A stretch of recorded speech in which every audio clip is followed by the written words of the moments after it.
Good evening, everyone. My name is Milena Hidalgo. I'm a student of UTPL University, and today we are going to talk about descriptive linguistics, historical linguistics, and related languages.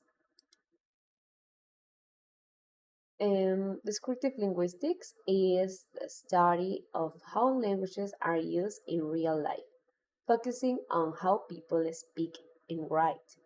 In descriptive linguistics, we don't judge the language, but rather we try to understand how it works in different situations. We study things like sounds, grammar, and word meaning. Related languages and language family. Let's talk about related languages. Languages are considered related when they come from a common ancestor. These languages share similarities in their structure, sounds, and meanings. For example, English, Spanish, and Hindi are all related because they belong to the same language family called Indo-European. A language family is a group of languages that come from a common proto-language, which is the language that existed many years ago and gave birth to modern languages.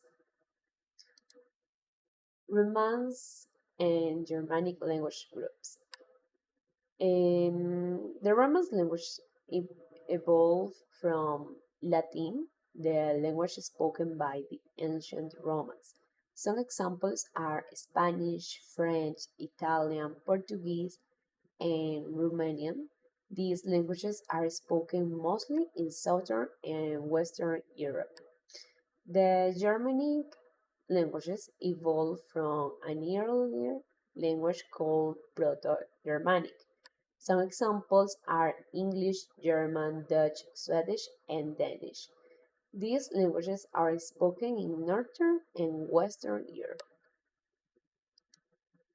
Now, let's talk about the language family tree model. This model shows how languages are related and how they come from common source. Each branch of the tree represents a language group and each leaf is a language in that group.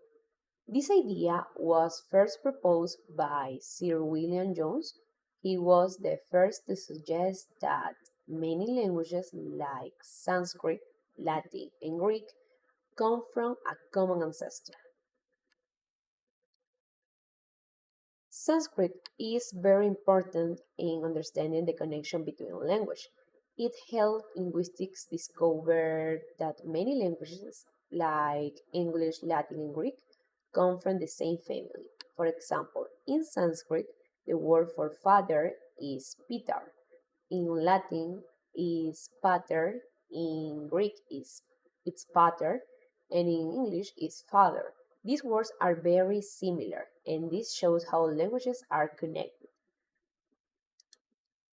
Finally, let's talk about dead and extinct languages. A dead language is a language that no longer has native speakers, but people still study or use it in specific situations. Latin is an example of a dead language. It's still used in science and the Roman Catholic Church. An extinct language is a language that has no speakers left and is no longer used. Ancient Egyptian is an example of an extinct language. To summarize, today we learn about descriptive linguistics, the idea of related languages and language families, and the importance of Sanskrit in connecting different languages. We also explore the differences between dead and extinct languages. I hope this helps to understand how languages are connected and how they change over the time. Thank you for watching.